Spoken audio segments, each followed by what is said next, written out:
Well, there's a few things that have been turned on their head. Panthers struggling. Are Tigers the real deal? What else have we seen, Steve? Mate, we talk about how the Titans have put 50 on your beloved Eels. A few teams have dropped out of Gagan's power rankings for the week. And we talk why X Factor's not enough in the NRL these days. You need a little bit more about yourself. Let's get into it. I'm Ian Hawkins, and this is Sport is Life.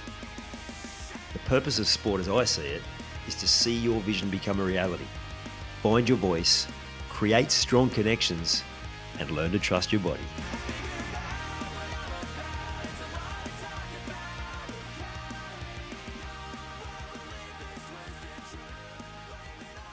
Well, firstly, I must apologise, Steve, because I'm on holidays at the moment and I've done my best to bang together a setup. You're in a new house and you've got shit all over the place, so we've at least we hear it and getting started. We are, buddy. Yeah, I'd much rather be on holidays than unpacking boxes like you are. But after the way your team performed on the weekend, Hawk, I don't blame you going on holidays, mate. I'd much rather be a Dragon than a Para fan at the moment. Don't worry about that. Oh, I think plenty could argue differently, mate. We've won 2. What are you, 0-6? Come on. Yeah, but the Dragons have been 0-6 all season, mate. You guys have shown a little bit of promise here or there. Cop 50 on yous from the Titans. Certainly what I wasn't expecting, and I'm sure you weren't either, mate. How was it out there on game day?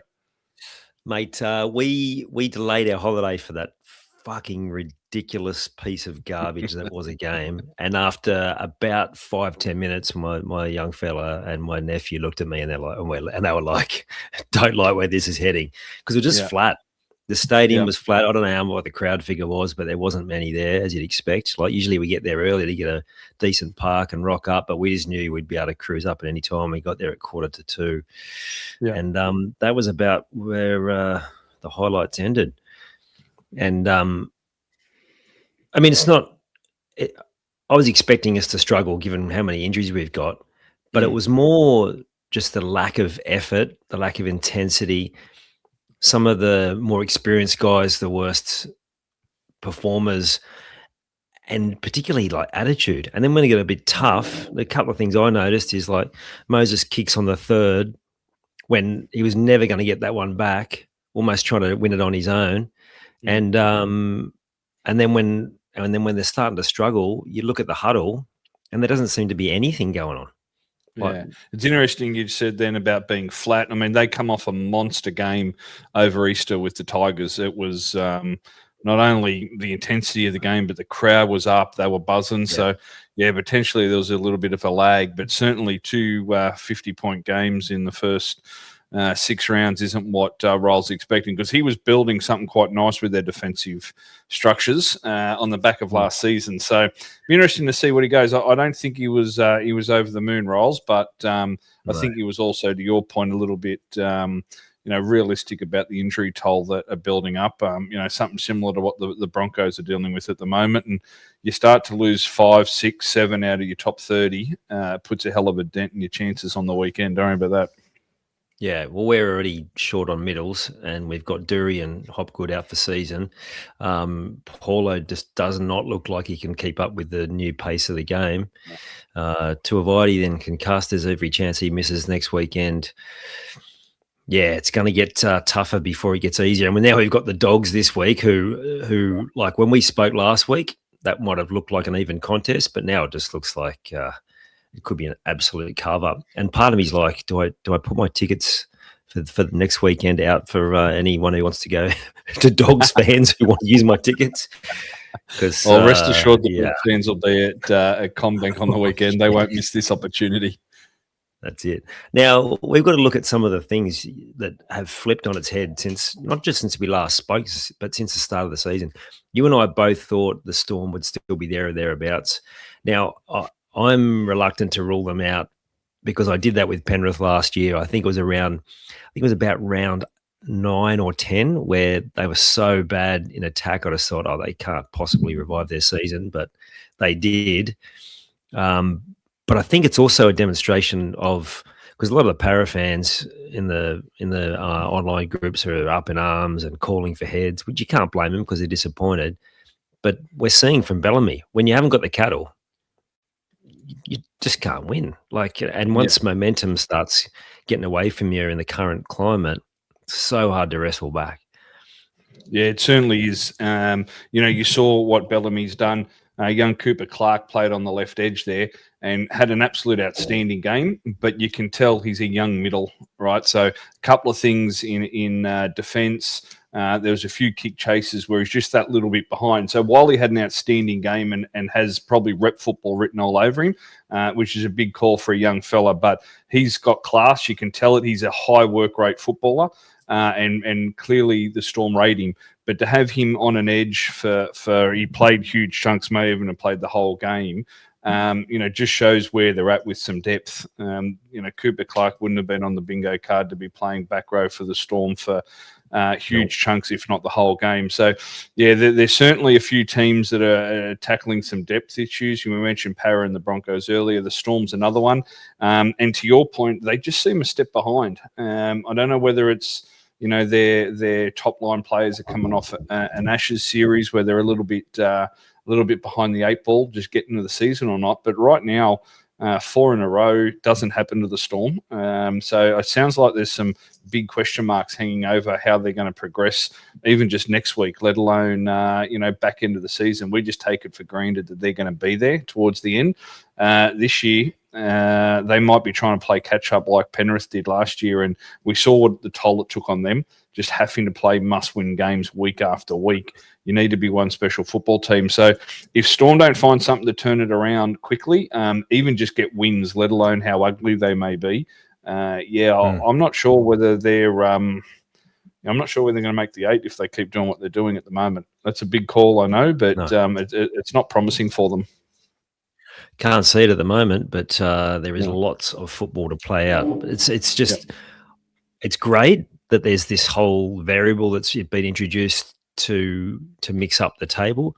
I just don't know if I like the state of the game and what it looks like currently. We're still getting some close games, and let's get to that first game, the Thursday night. This is one game that we thought, by how much, little did we know it was going to be another one of those things that's been flipped on its head. Before we get into some more of the details of the game, riddle me this, right? How can a team, the Dogs, that have been struggling to get any consistency, suddenly out Penrith in defence, and Penrith can go from looking so slick to suddenly clunky?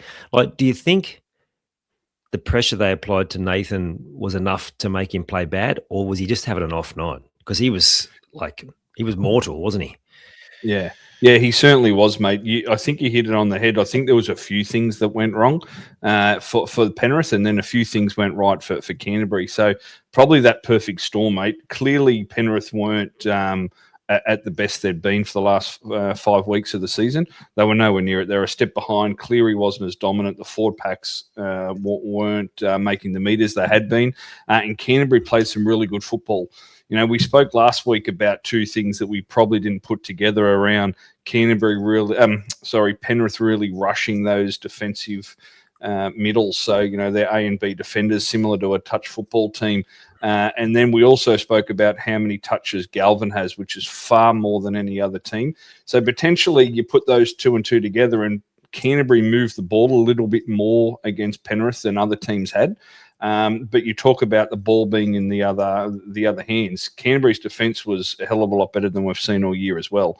So for them, whether they're playing against Seraldo, who was at the Panthers for a long time, a number of ex-Penrith players playing for Canterbury, they just seem to be up for it, and they just seem to really want it. Missing Crichton themselves.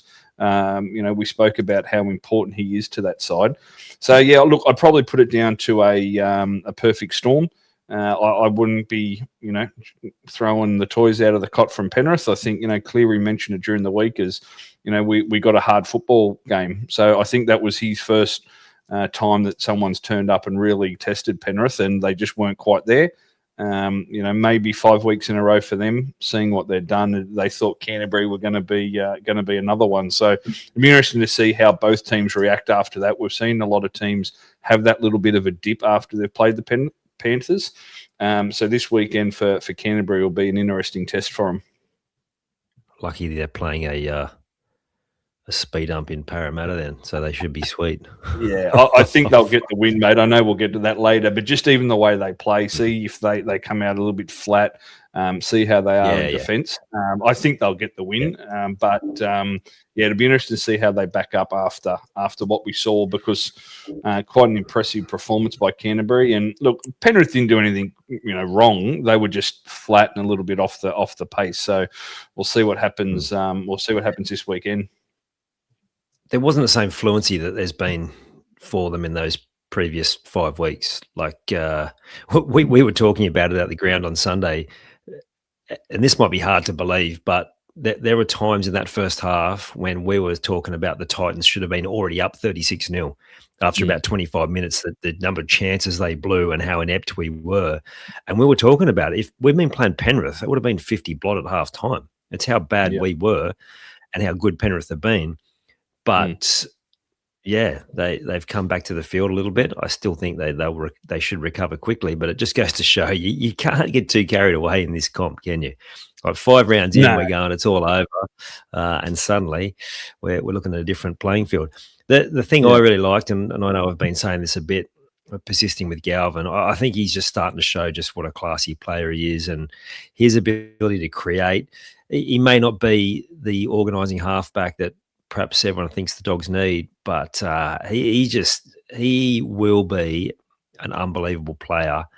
His size, his fitness, his ability to ball play, his kicking game seems to be improving, and we're talking about a pretty handy team he played against too. The combination he's building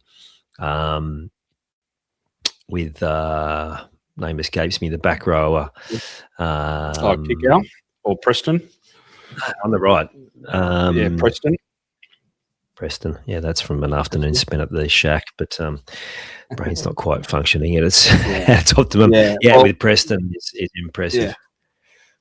Yeah, it is, mate. And the interesting news coming out today as we're recording is that Canterbury are very interested in re-signing Burton before the November 1 kicks on and he becomes a free agent. So, potentially we're off the mark with Burton all along, and they're going to persist regardless of what positions they all play in.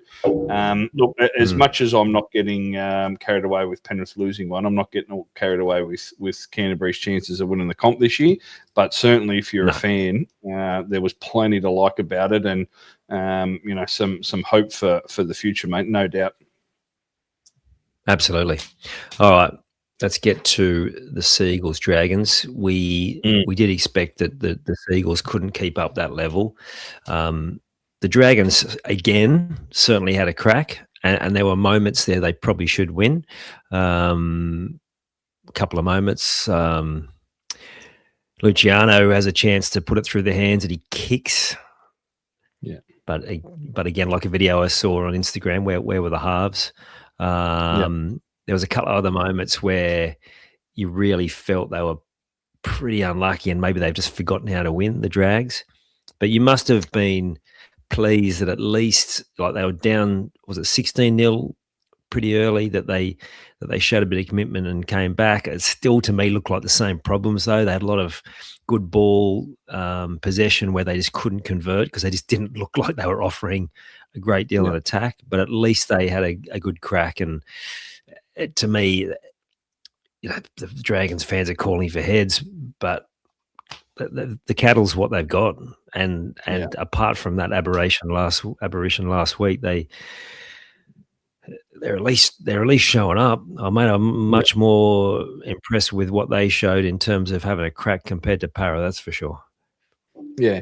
Oh, look, I don't think too many. Well, they shouldn't be questioning the intent and the effort being put in by the Dragons. Bottom line is that Manly were too good and too classy. And when you consider where Manly's at as a club and a position at the moment, that's not great for the Dragons. So, look, he's under a lot of pressure. There's the famous boardroom meeting that's coming up in the next 24 hours, which doesn't usually bode well for coaches. Apparently that's happening at Cogra over the next 24 hours. So, look, it'll be interesting to see what happens. We've spoken about, their depth and what other options they've got. I'm never been a massive Sloane fan. To play in the NRL, you've got to enjoy contact, and he just doesn't enjoy contact. You've only got to look at, there was a try in the back end. So if anyone who does think Sloane should be a first grader, it's about the 65th minute. He took the ball up to the line with an absolute handbrake, then dropped it out the back, and then Manly went down the field 3 tackles later.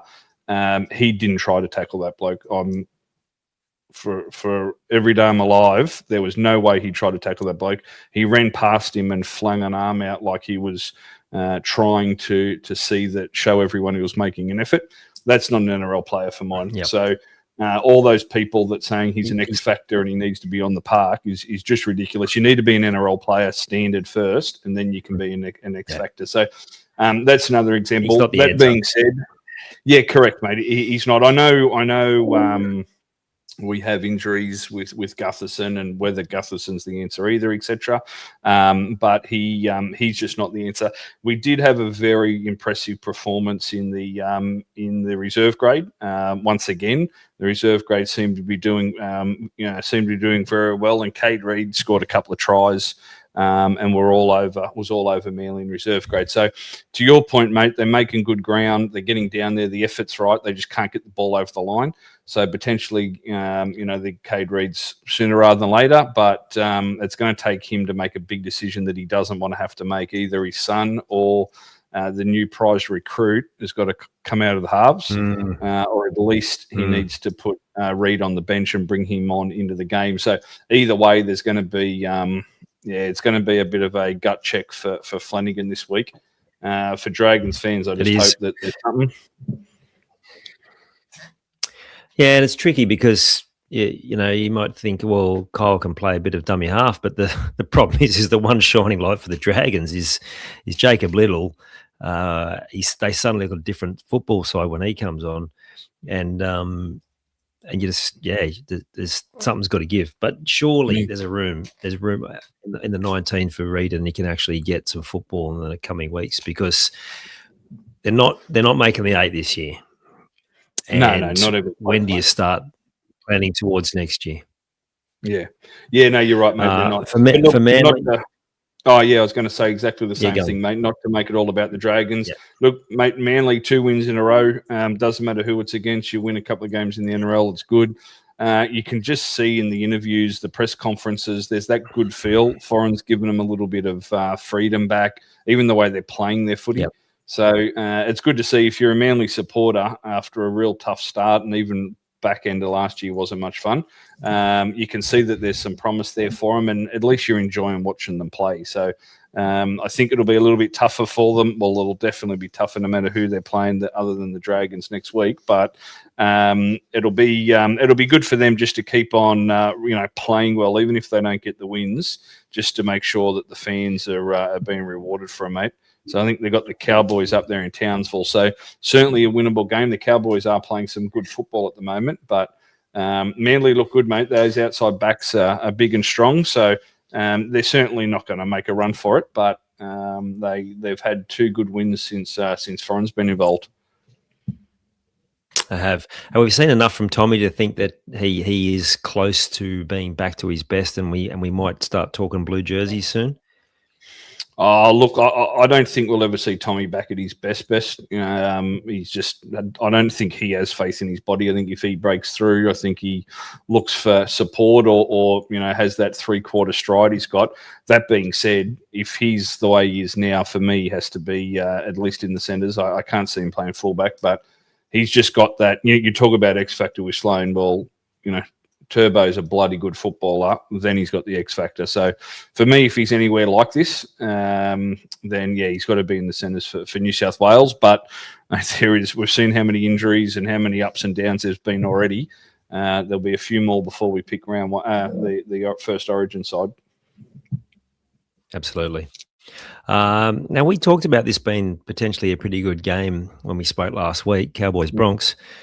It shows the Cowboys are going a lot better than we probably give them credit for the first couple of weeks. They look really impressive, particularly with the ball. They've still got some defensive deficiencies, but who hasn't at the moment? Well, we'll get to the Tigers. They seem to be leading the way there. Tell me, just before we completely leave the Dragons, do you like the idea of them signing Drinkwater, which has been one of the rumours that's been floating around? Look, right now, anything to try to create points, create some attacking opportunities, and if without changing the entire spine or a large chunk of the spine, you need to be able to find players that can do it on their own. And Drinkwater's certainly got that. You've mentioned earlier where Dragons have got a lot of good young forwards coming through that are still probably 18 months, 2 years away, but they've got a really good bunch of young forwards. So, look, Drinkwater's certainly going to be a step in the right direction and a positive, but how big a difference? I can't see him turning them into a top 8 side though by himself. Let's put it that way. Mm-hmm. Some notable things from that game: Jason Tomalolo turning back the clock and playing like it's 2018. Enormous. He looked really fit and causing a heap of trouble. We've talked about Drinkwater and Purdue. They were good, but the rest of the outside backs are starting to light up as well. One guy that I wasn't sure was going to be able to step up and be a consistent first grader, Jake Clifford, seems to have started to find a bit of a groove too. He had some really impressive moments. They're starting to get some good combinations going. Hess played like it was like Matty Scott was playing. He was so good up front. He carried men with him. Oh, mate, at times, like he carried guys with him. Post-contact meters were huge. I don't look at the data. I'm just looking based on what I saw. Impressive performance from the Cowboys with the ball anyway. Yeah, no, look, they've done very well, mate. You look back, we spoke about them being over in Vegas. That game could have gone either way with Drinkwater's injury, come back and lost, which isn't a monster shock after that road trip. But then they've just gone on a run. A couple of weaker teams with the Titans and Dragons, but they've knocked over the Storm and Broncos. So you can only beat who they put in front of you. And the Cowboys right now, after what we thought they were going to win, and many others thought they were going to finish, are doing really well, mate. They're playing some tough footy, as you said, up the middle. But then they've got a little bit of that class with their back five, and obviously Drinkwater's playing some good footy. Tom Dearden is just all effort and all heart. You talk about a leader of a club.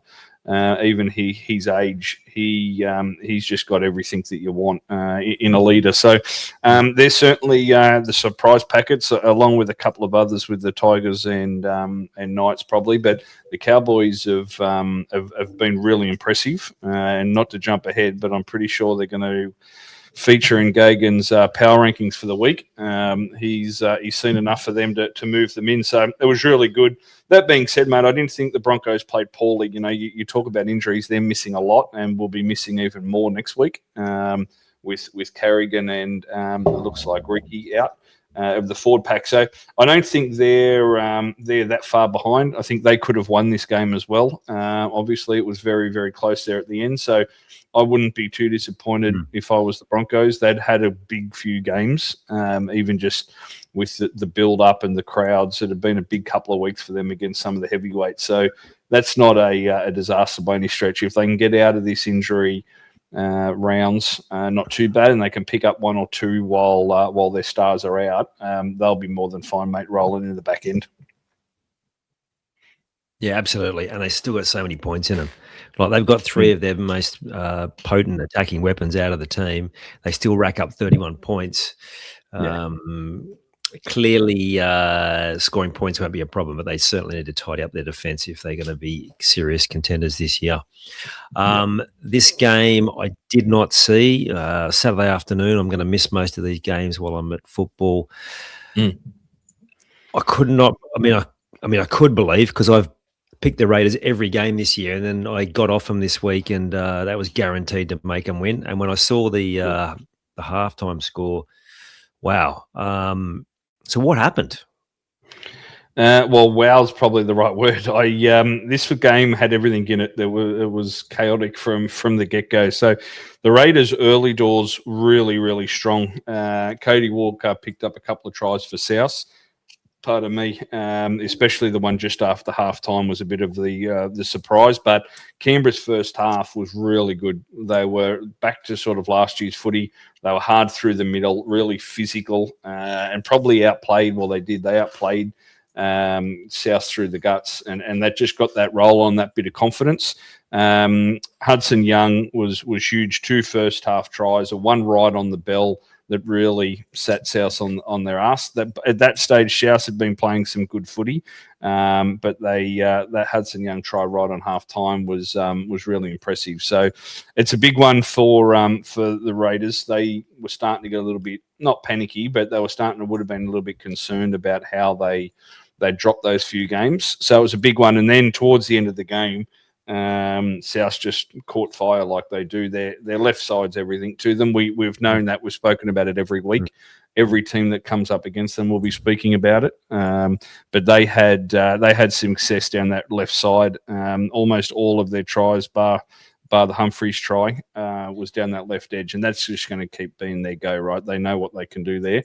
But really entertaining. May not have been one for the purist with over 70 points scored. But yeah, cracking game of footy either way, mate. Yep. Warriors Storm. Well, we mentioned this at the top. It's starting to get into the almost unbelievable way of looking at it.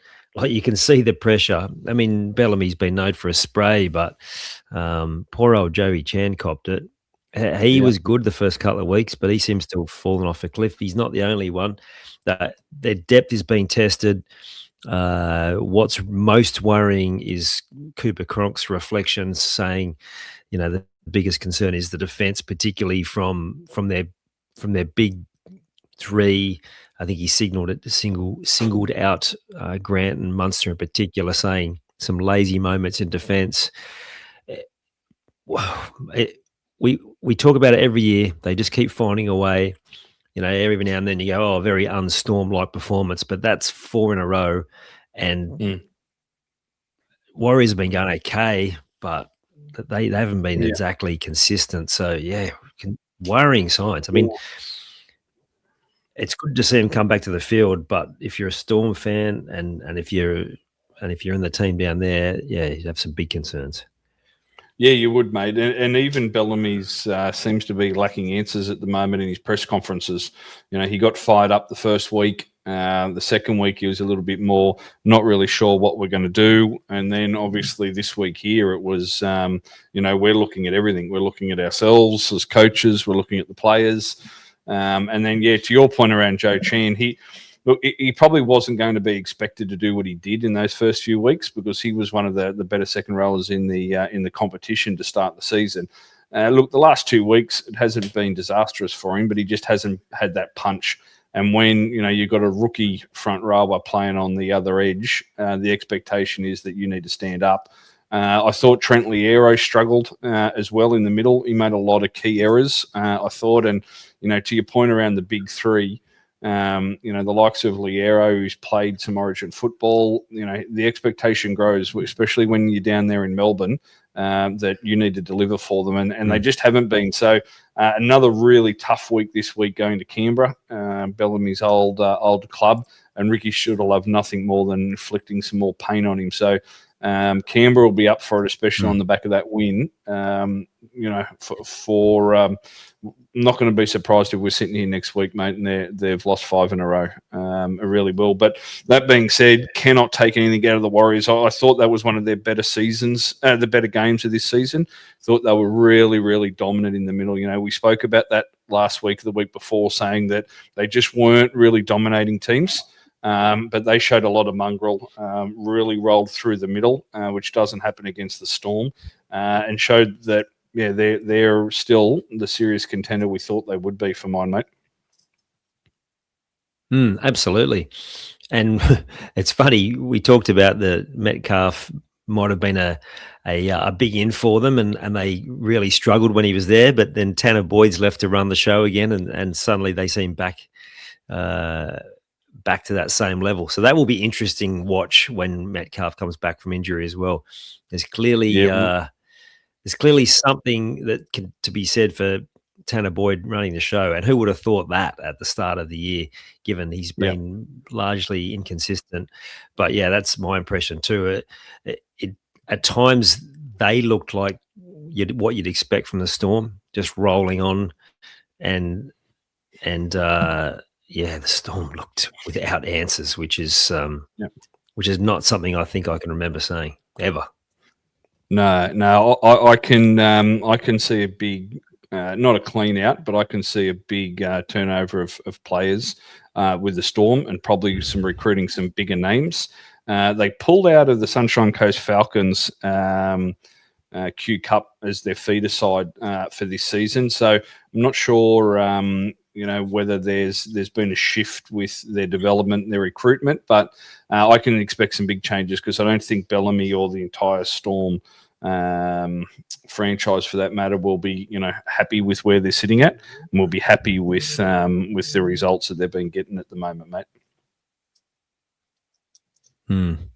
No, not at all. Now, this one was, let's be honest, embarrassing. It's the earliest I think I've ever left the stadium with 25 minutes to go. Now, we were heading up the coast that afternoon, so that was one reason, but it was clear, 30 points down, that there was no way back. It could be a result of a tough game the week before. Yeah, they've got a heap out, but to me, I don't understand as professional athletes how you can't be up for the contest. I know it happens to a lot of teams from time to time, but this was like flat from the moment we got in the stadium. The fans were down. They played this almost demonic defense chant over the loudspeaker, which I couldn't imagine any of the fans liking. It was, the Titans actually scored off the back of them doing it a couple of times, and they used it much less after that. Yeah, right. Everything that could have gone wrong did. That up on the telly. For me,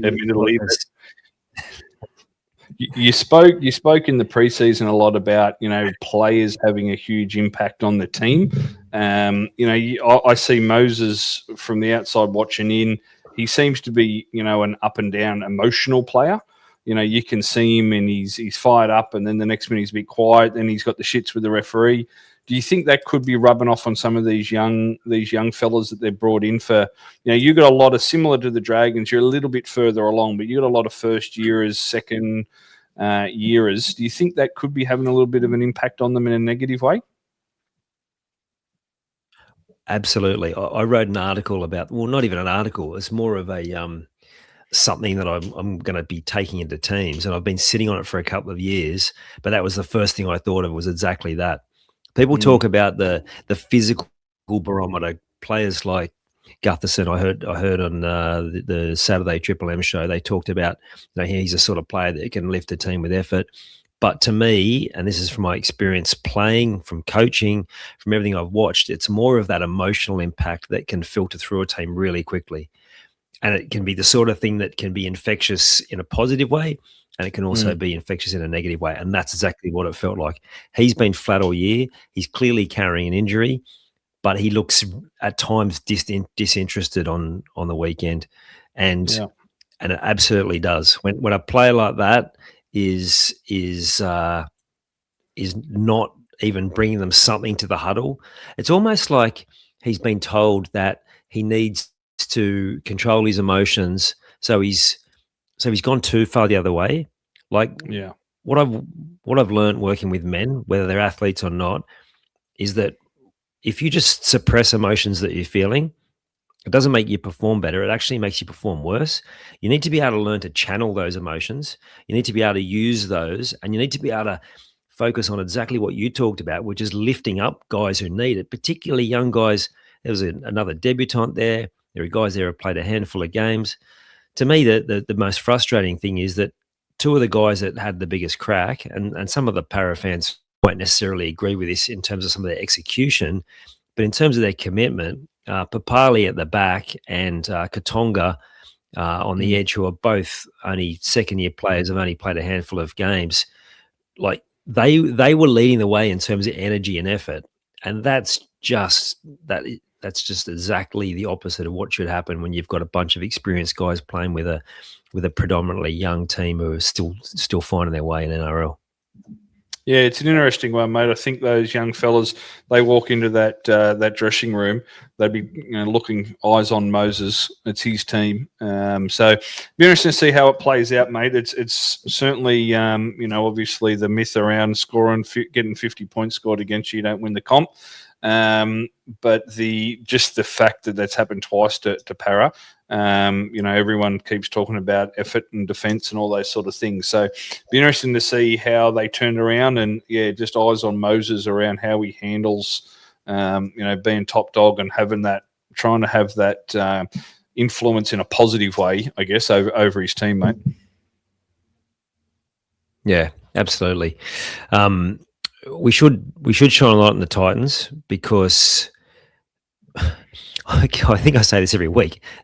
We just look small. We don't have any big men. Now, potentially Jaden Sewer's coming our way, which he may change his mind after watching that debacle. So there's a bigger frame, but we just don't have, we just seem outsized, which I know is not the most important thing, but you do need to have size. Titans, they weren't perfect, but they were clinical when they got chances. That will do wonders for their confidence. Again, as a team at the start of the year, I picked them a few times because I saw something early on. So they actually deserve that performance, and they deserve that win from what they've been able to turn around.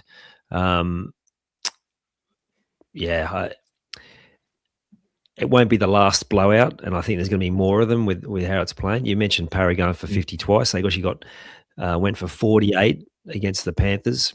Even our two wins conceded over 20, maybe even more. I can't remember the exact details. But massively concerning signs. And then the question starts getting asked, okay, well, they're missing a fair few people. That's a given.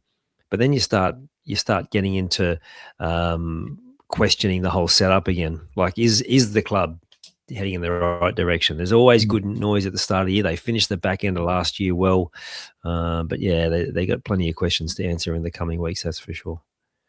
Yeah, mate, they do such a big, important club in Western Sydney, obviously. But to your point around the Titans, well, mate, they've done well. They've already had some really strong performances. You're not going to expect them week in, week out to dominate. They're still developing as a club. But talk about in the right way. Hennes seems to certainly have them buy in. We saw early in the year, obviously, Tino and Bai. Stuck with the contracts they were in when they had opportunities to get out. He is clearly a good news story happening with the Titans. So they're going to still cop their beat ups. That game that they lost really close to the Dolphins. Stunts. That they're the games, if you're going to sneak into the top 8, that you need to win. Those ones there against those similar sort of teams. So it'll be interesting to see how the Titans keep going, mate. But it certainly looks like they're on the up. They played some really good footy. To score 50 points in the NRL is a big deal, right? No matter who it is. So it's positive signs for them. Mm-hmm. Yeah, absolutely. Now we get to two more of those teams that have kind of flipped the script. The Tigers have the best defence in the league. We both talked about thinking that we would see improvement from them, but we also both talked about how we weren't sure that they'd be able to get past the impact of the backroom dramas. But that's gone quiet, and that often does when teams are winning. They haven't even hit their straps yet, but they look like they are trending in a very good direction, and there's plenty to like about them. Again, Knights, we know that they're missing some serious talent there at the moment, and it's probably hard to be too critical of them, but both teams definitely heading in the right direction, and you'd be ecstatic given the struggles that both teams have had over the last few years. Yeah. If you had looked at the draw at the start of the season and said the Tigers v Knights 4:00 on a Sunday, you would have struggled to get 8 people to watch it on KO, right? But I only texted a mate on Sunday before the game and said, I can't believe I'm excited to see the Tigers Knights play on a Sunday arvo. So it's really awesome. Two supporter groups that haven't had a lot of love lately, but still just turned out in droves. So to see them both doing so well is awesome. As far as actual football goes, the Tigers are fair income. They're the real deal. So they've got some really hard-working forwards. It's by far and away Alex Twal's greatest start to a season. He's obviously got a long way to go, but he's playing some unbelievable football there at 13 and playing big minutes. He's played virtually 80 minutes every game to the stage where he's taken over a lot of May's work there in the middle. So for them to have that and then to do it all without Jerome Lillewise, unbelievable. We wouldn't have thought that, probably 12 months ago. He's been holding them together. You think Taylor May out in the centres who, had a barnstorming finish to the season. He's barely put a boot on either. So to think that they're both coming back, Kai Pearce-Paul has been a huge signing for them on the edge, and he's only going to keep getting better playing that Benji Marshall style of football. I know he doesn't want it to be called Benji ball, but it's just that positive on the advantage line, upbeat football, and Kai Pearce-Paul's just absolutely loving the freedom out there. So, really impressive. I can list them all off. Jock Madden's come in and been massive for them. Dewey's had a huge start. His running game at the moment is just lethal. So the Tigers have simply been obviously the Panthers have done what they've done, but that wasn't a shock to anyone. The Tigers have been phenomenal and far surpassed any possible predictions that any of us had at the start of the season, mate. Yeah, absolutely. I think Alex Twelve's he shows where the team's at. He's one of those players that used to be head down, meter eater, solid player, but now he's offloading at will at times. And as you said, churning through the meters and the minutes. So, super impressive. Let's look at some of the themes that we've already seen from the first 6 rounds. Middles are still such an important part of their game. Even with the speed, if anything, they've become more important. Ruck defense is at a premium, and because a lot of teams have not been able to keep up with the pace, their middles have not been able to keep up with the pace, then there's been some absolute blowouts. Even the even games have been high scoring. Got to be honest, I don't love it. What other sort of things have you seen from the first 6 rounds, mate, that you think are starting to turn into patterns? Yeah, look, the big one for me, we talked about the 6 again at the start of the season, and the impact that would have. The momentum's everything. So that's been the buzzword in the NRL for the last 2 or 3 years, but it's gone to a different level now. So if you can't find a way to either slow the momentum down or take it back, you're just going to cop 40 or 50 points against you. It's quite as simple as that. We heard a week or two ago, Penrith trying to give away that first tackle 6 again because it's of real no consequence, but just to try and make sure that they are then dominating the next 6 tackles. Because it's vital and it's everything. So, you talk about that middle third holding in defence and dominating. I don't even know whether it's dominating. I think it's just holding your own. If you're that big and slow middle of those old traditional teams that have got and they can't move laterally, the back end of those halves when there's been 10-6 agains, both teams have been high paced. Everyone's under fatigue. They're just getting cut to pieces. So each team's got to find a way to be more mobile, especially through that middle third. I think you're going to see a continued exit of the big men of the game, which is really disappointing for me. I don't like that. But you are going to start to see more of the athletes again. You're going to start to see the spine, and then you're going to see 9 athletes around them. They're all going to be 6'4", and they're all going to look like Bai from the Titans, and they're just going to play across the park. And I don't think that's rugby league. I don't like that. But that's certainly the way they're going, because at the end of the day, I'll argue till I'm blue in the face, they're manufacturing fatigue with these 6 agains at the start of each game. So this isn't a refereeing situation. This is controlling the game, and they're doing it on purpose to generate fatigue through the back end and more points. So if you want to win games of rugby league, you need to play by those rules. You need to be more mobile in the middle third. And that's just going to turn into athletes, unfortunately. And the bigger men are going to start to come out of the game for mine. Yeah, that seems to be where it's heading. I think back to the touch footy we had in early 2001, 2002, 2003, where they, you had to roll off as soon as it was a dominant, as soon as they were tackled, basically, and it was heading that same direction. The interesting thing that I heard mentioned the other day, the more tries they are, the more rests they get, because there's a good 2 minutes there. So creating that artificial fatigue with the team that's had momentum, then gets a rest, then they get the ball again, and not. I mean, I don't know why they added more, given just how watchable it's been the last 4 years. It doesn't seem to make sense, and I think, like most people who I've spoken to, entertainment doesn't mean a ridiculous amount of points. Like, it's anything over 40 starts to become a bit of a joke. Spot on, mate. See how they police it going forward. Yeah, we've seen plenty of 50, 60, 70-point games across the week. So, look, they're on a path. They may peel it back a little bit, pending the feedback, but people keep turning the TVs on and keep going through the gates. They're going to keep doing it.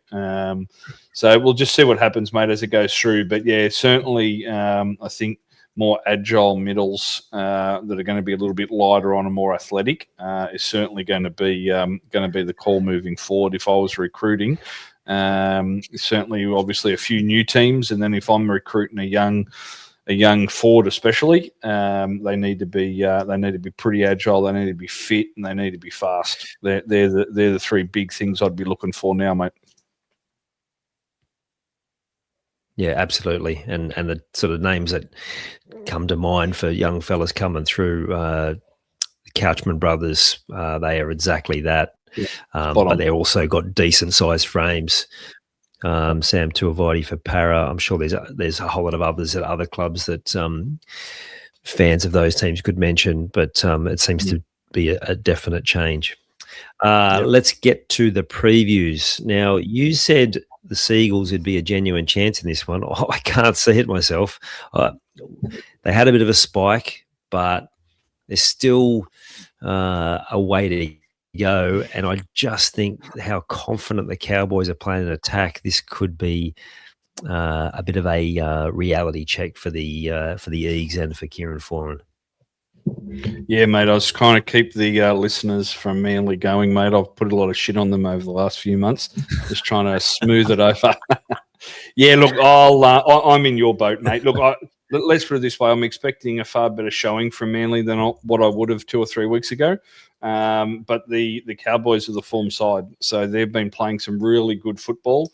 Manly's middle still a little bit light on, while they're holding their own and they're doing their best the last 2 weeks. At the end of the day, the Cowboys seem to have been a little bit more full, mate. So up there at home, I don't believe, correct me if I'm wrong, but I don't believe Manly's travelled outside of Sydney since Foran's been involved. So that'll be a new experience from a bit of a trip. Not sure Trebojevic or Jake will get named. He had that very cool-looking cut underneath his eye that potentially had some concussion with it as well. So I'm not sure whether he'll get named tomorrow on Tuesday with the team list. But, for mine, mate, Cowboys will have a little bit too much. Yep. Next game, very interesting. Raiders have bounced back with a win. Storm, we just keep waiting for them to bounce back, but it's not seeming likely at this point. Very interesting. Having not seen the Raiders game, this could be, which is staggering to say, it could be a bit of a dour affair. Yeah, well, yeah, it could go either way. I think this framed up a couple of weeks ago was the match of the round with these two teams and what they've done last year, etc. But the last few weeks haven't gone to plan for either side. So look, I watched both games pretty well. These sides play last week, and probably got Canberra ahead of them on their performance. And obviously the Storm haven't been well for a few weeks now. So as long as Canberra are fully fit, I'm probably going with the home side there for that one, buddy. Yep. And that's a fair call where you got to toss a coin almost on that one.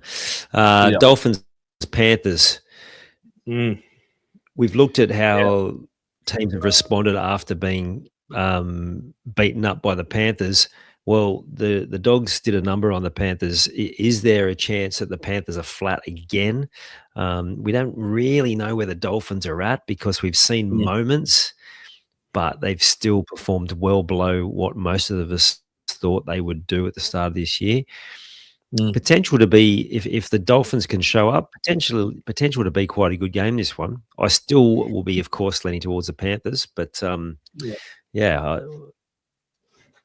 be. Yeah, I see it similar, mate. Liam Martin's just been ruled out for a number of weeks. Looks like he'll be missing Origin 1, which will be a big one for New South Wales, but obviously Penrith as well. He's been quite phenomenal to start the season. So he'll be a big out for them, and the Dolphins are very strong on the edge. So that'll be a big change for Penrith. I can imagine Sorensen will come in and start on the edge for him, but Cleary may have something up his sleeve. Look, for me, this will be interesting for both sides over and above the result. I think the Dolphins, to your point, need to start to see some consistency. You know, one week they're quite good, they're sharp, they look up for it, they score plenty of points. Next week they look like they didn't get off the bus. So it'll be interesting to see if they could just start building some consistent momentum. And then Penrith, look, yeah, you got to take Penrith again. There's no question about it. But is it that they're flat, or is there something else going on? So I chalk it up to them being flat, mate. And I can see Penrith putting 30 odd on the Dolphins, but. Yeah, it'd be real interesting to see how that pans out, just on a number of fronts. Yeah, you'd like to think that that one would have stung, and they'd be really desperate to make amends. So yeah, I can see a similar sort of result. Warriors Titans. You score 50 points, and this might seem strange, but I don't think they were impressive enough against a very ordinary para to be testing the Warriors in the slightest. The Warriors were back to their best. They should have too much, because there was still plenty of chances for para in a very lopsided affair. It was a strange old game, but I think the Warriors win this well. Yeah, I agree, mate. I think the Dolphins, the Titans' big one is consistency. That's what Henne needs to see from them, right? And I don't think they're there yet. I think they're still developing a lot of young players, a lot of players who haven't played, that elite level consistently week in, week out. So for the Titans, I think they'll come off after that win against Para, and the Warriors. It'd be interesting, this Boyd Metcalf situation. We spoke about it after the first loss, looking like they were both trying to grab the steering wheel at once. Metcalf goes down injured, and all of a sudden they're back to their best. So, and that's nothing on Metcalf. I think he'd be doing the same job if it was just him and Boyd was injured. But it'll be interesting to see how they just keep rolling, and then when Metcalf does come back, how that sort of unfolds. Obviously, they're still not playing football together, so they're not getting any combinations, which will be frustrating for them both, I'm sure. But for mine, Warriors by quite a bit here. Yeah, Bunnies, Dragons. You think if the Bunnies will want to be bouncing back after what they showed in the first half last week, as good as Dragons' defence has been at times, you imagine the Bunnies are going to have way too much for them, and unless something almost mystical happens, you can't see them worrying the Bunnies at all with their attack. It's just it's just Bob Gunn at best. Yeah, no, I agree, mate. I can't see St George being able to go with South. They'll simply have far too many points for us. Left side, obviously, we keep talking about it, but then they want to play and go right side. They've got class on that side of the park as well. So obviously, there'll be a change at fullback for them, which will be a few weeks, which is such a shame with how the young fella had been starting the season. But I see South being too strong for the Drags, unfortunately. Let's hope that St George can find a couple of points. I'm pretty intrigued about what team he puts out on the weekend. But, for mine, mate, unfortunately, a South win for us Dragons fans. Yep. Tigers Broncos. How good is it that this is actually almost a marquee game? To me, this is the first real test for the Tigers, but I also think it's one that they should pass with flying colours. Broncos have still got a few out, and Tigers have been so impressive. They've probably been the most consistent team now that the Panthers have had that setback last week. And as I already mentioned, that the best defence in the league, and they're the sort of things that win competitions. Yeah, mate. I think, can't believe I'm saying it, but I think the Tigers will knock them over here. I just think the Broncos are going to be missing just too many. Obviously, Carrigan and it will definitely be out. And it looks like Ricky isn't going to make it through with an injury as well. So there's just another two to add to the pile. Big shining light last weekend was Tom Duffy. So he'd was thereabouts as a young fella. Didn't quite grab his first opportunity and spent some time in the Q Cup and come through and played some good football. Lots similar to Clifford you mentioned earlier, mate. So for mine, Duffy is certainly going to be able to hold his own. But I just think the Tigers are on that little bit of a roll. They've got a spring in their step. Looks like Lutai will be back this week, potentially even Taylor May out there in the centres. So for mine, the Tigers, but a full strength Broncos side might be a little bit of a different story for mine. So I think the Broncos put an effort in is what all you'll ask for until these injured players come back, mate. Yep, well said. This next one, it's going to be a hard one to pick, given both teams have been inconsistent at times. Roosters showed enough against the Sharks to suggest that they're improving and could have better days ahead. Knights, I don't know if they have anyone back. I haven't looked at potential teams for this week yet, but what we're seeing is that they don't go away. You would expect the Roosters are going to have too much for them. But again, both teams have been inconsistent. This is a flip of a coin for mine. Yeah, there's outside rumours that Brown isn't far off, but I'd probably assume it's going to be another week. He'd be a big inclusion for them. But yeah, I think the Knights are just running out a little bit of steam without their stars. I think they've done so well to perform the way they did, but it just takes a little bit of a grind. And for the Roosters, Victor Radley was back last week. You just saw how direct, especially in defence, he was, how sharp around the ruck. So I think that was a huge inclusion for the Roosters. Certainly something that they needed, that spark in the middle. So I think the Roosters are going to go on a bit of a run. Their draw's not too difficult over the next few weeks. You see Marky Mark's just coming back into a little bit of form. Teddy's hovering around the ball. With Victor Radley back, I think the Roosters next 5 or 6 weeks, I can see them winning them all and starting to be up the top of the ladder. So this will be an interesting test for them early, but I don't mind the Roosters for the next sort of month and a half leading into Origin, mate. Yep. Eels Dogs, I'm clinging to two things. We just praised the Tigers and we went within a whisker. Probably should have beaten them last week. That would have been a fairly significant come down, which is maybe why they were so flat. The problem is that they're probably going to be missing more players, and I'm pretty sure no one's going to be back. Max King is out, so another middle missing for the Dogs. But again, the Dogs were super impressive last Thursday. This could be anything. Yeah.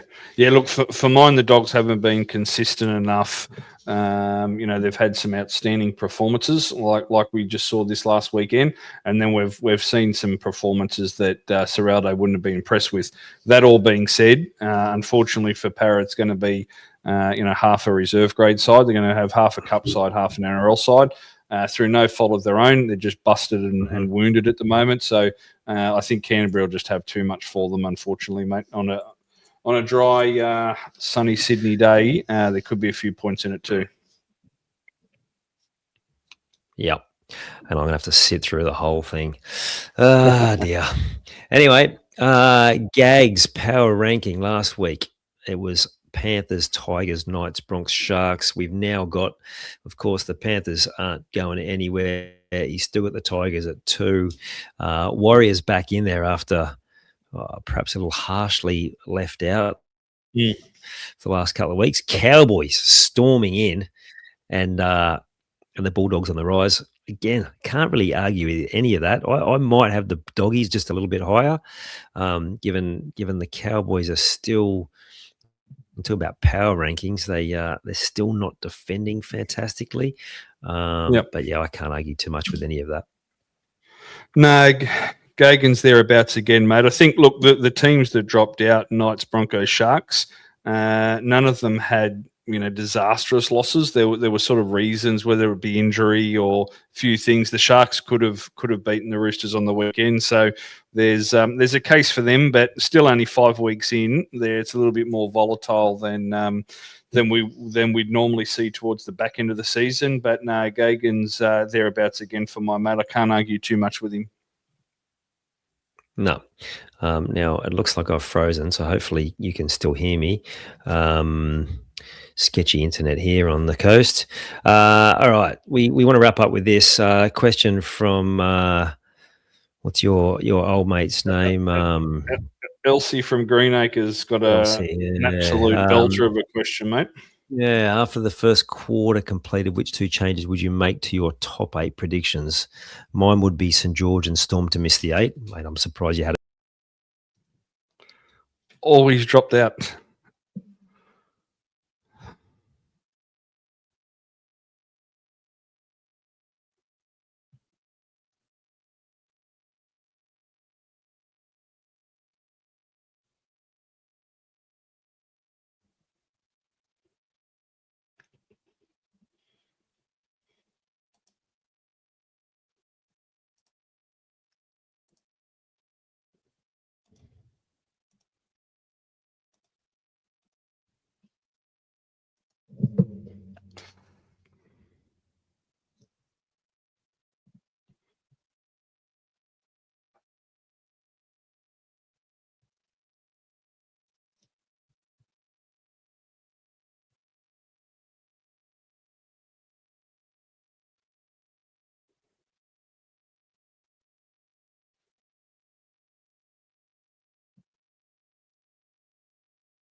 Can you hear me, mate?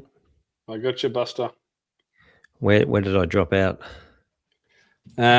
Just probably go from listener question Elsie from Greenacre, mate. She'll be able to cut it back into there, I'd say, bud. Yep. Okay, we're going to finish up with some cracking questions from Elsie from Greenacre. After the quarter of the season completed, which 2 changes would you make to your top 8 season predictions? He said mine would be St. George and Storm to miss the 8. I've got to be honest, I'm surprised he had them there in the first place. And Warriors top 4. I haven't got my top 8 in front of me, but I'm pretty happy with most of it. The one definite change, I thought they'd be better, just didn't think they'd be this good. The Tigers, I'm still not convinced that the Knights will be there at the end. And I may have got the Sharks wrong, just missing the 8. They may be back in there as well. So, yeah, they'd be my 2. What about you, mate? It's similar, mate. I mean, good old Elsie thinking that the Dragons were going to make the 8. He's absolute one red or one wide eye. But they were no hope, unfortunately, and that's proved it. Look, for mine, the 2 you mentioned, I had Newcastle at 15. I can see them anywhere from 6 to 10. You know, they get on a run with their stars back. The Tigers, though, for mine, I had them at 14. Mate, they're 4 to 8. If they don't make the semis from here, something will go wrong. So, and bloody good on them. I hope we're not, for both of the fans' sake, jump to conclusions. They've been really strong, so I'd love to see them both make the semis. Look, I had Penrith down at 5. Obviously they've got to deal with Origin and a lot of players out, but they've got top 4 written all over them the way they've started. So bloody cracking question, but the 2 surprise packets are the ones that do. It'll be interesting to see how we see this in the middle of the season, mate. Another sort of month and a half, 2 months down the track. Yeah, absolutely. And then you hit Origin and that mixes things up big time. A couple more questions. The Storm passed their premiership window. I'm not going to commit to that at this point, but you would think that they are very slim chance this year. Be very interesting to see who they can pick up, because they are definitely short of a few players from being in the same class as some of their premiership teams. Yeah, it's hard to say a team with Munster and Grant especially can't do some damage at the back end of the season. But for mine, they've gone from a clear 1-2 with Penrith to now that they've joined the pack. They're sitting with the Roosters and the Sharks of the world. And truth be told, another couple of losses and they might fall back below them. So I wouldn't say it's shut, but someone's walking towards the window to push it down if they're not careful, mate. For mine, yeah. Yeah, absolutely. Would you take the Tigers over the Knights right now for the next 3 years? Absolutely. We've heard about this crop of youngsters come through the Tigers. There's a handful of them now that have played 50-plus games.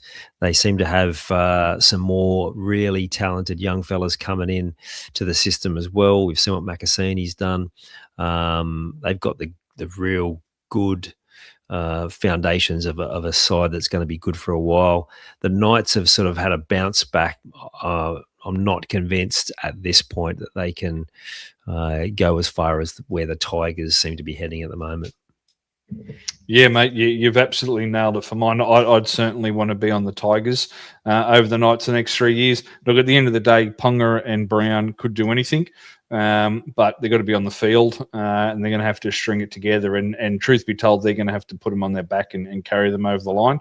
Where the Tigers, to your point, they're starting to build a really strong 1 to 17. Obviously they've got their stars, no question about it, and they've got their leaders. But they're putting together a really strong football team. And truth be told, a club and a coach now with Benji that other players will want to come and play for. If you're a young fella, if Benji can keep doing what they're doing, it's an attractive brand of football to play. So, for mine, if I had to back one now for the next 3 years, I'd be on the Tigers as well, bud. Yep. Next week, what we should talk about is we'll have a look at some of those other things that we looked at, like who might be under pressure in terms of coaches, what might have changed since we made those predictions. And also we talked about who was going to be impactful if they got injured for certain teams, and just see where that's at, because sometimes it's not even injured. It's if their form dips, they're not performing up to their usual level. Maybe they're playing injured. There'd be a few players that'd be ticking those boxes too. So, we might see if we can dig out some of our notes from those previews and have a look at that as well. Yeah, great idea, mate. Keen for it. All right, mate. Enjoy your week. Enjoy your week, everyone listening. If you've enjoyed this, pass it on to some other footy fans who are sick of the dribble that they're getting from mainstream. That's the same old predictable bias stuff, and send them our way. And keep in mind, we want to hear from you guys, and there will also be an opportunity for you guys to come on and actually be on the pod in the coming months as well. Have a good weekend, buddy. You too, mate. You've taken the time to listen to this whole episode. Now it's time to take action. Commit to one thing you've learned today and make it happen. And to avoid any obstructions, join the Sport is Life movement by clicking on the link in the show notes.